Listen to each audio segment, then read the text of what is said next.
Assalomu alaykum aziz hamyurtlar. Maybazor kanalining ashaddiy muxlislari. Mana bugun biz Andijon shahriga tashrif buyurdik, ishlab chiqaruvchining uyiga.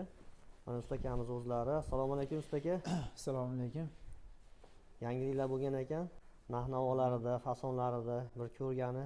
Shu yangiliklaringizni bir YouTube kanalimizga joylasak, hamyurtlarimiz uchun manfaat bo'ladigan umiddamiz. Qani usta aka, nima yangiliklar qilganmiz? Bu nomini Malibu Mebel deyishadi. O'zi asli xalq tilida Malibu Mebel deb nomi chiqib ketgan.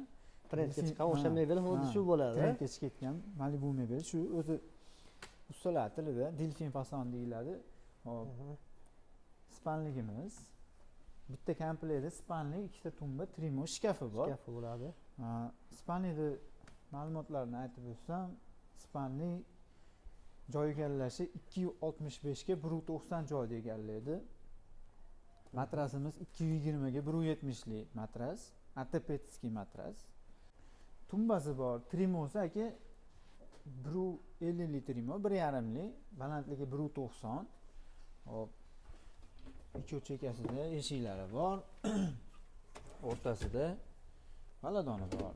Keyin tepa qismiga ham kichkinagina tortma qilib qo'yganmiz. Ancha munchalik tilla buyumlarini qo'ygani.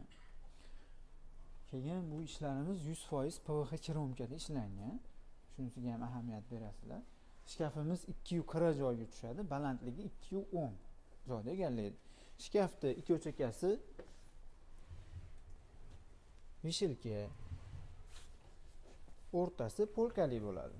Kiyimlar taklash uchun aziz obunachilar. Tagida 3 ta tortmasi bor.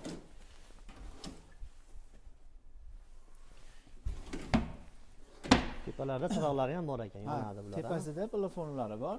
Mana ishlaydi. Siqilsa bo'ldi bular. Montaj qilib, o'zi uyga montaj qildirib bo'lsa yonadi, ishlaydi. Keyin bu ishimiz 100% rossiyskiy laminatda ishlangan. Aytib o'tganimizdek chet qismlari PVH kromka bosilgan, hatto tortmalarining ichigacha. Keyin buni bizda ranglari, biz o'zimiz ishlab chiqaruvchi bo'lganimiz uchun rangdan muammo yo'q. Xohlagan, masalan, uyda egasini xohishiga qarab xohlagan rangda qilib beramiz. Hozirgi kunda trendda bo'layotgan ranglarimiz moloshnisi bilan oq qorasi, keyin moloshniga seri, keyin seri svetlarni ham qilib beryapmiz. Zakazga qarab, talabga qarab, zakazga, masalan, uydagi aboyiga, pardasiga moslab qilib beramiz.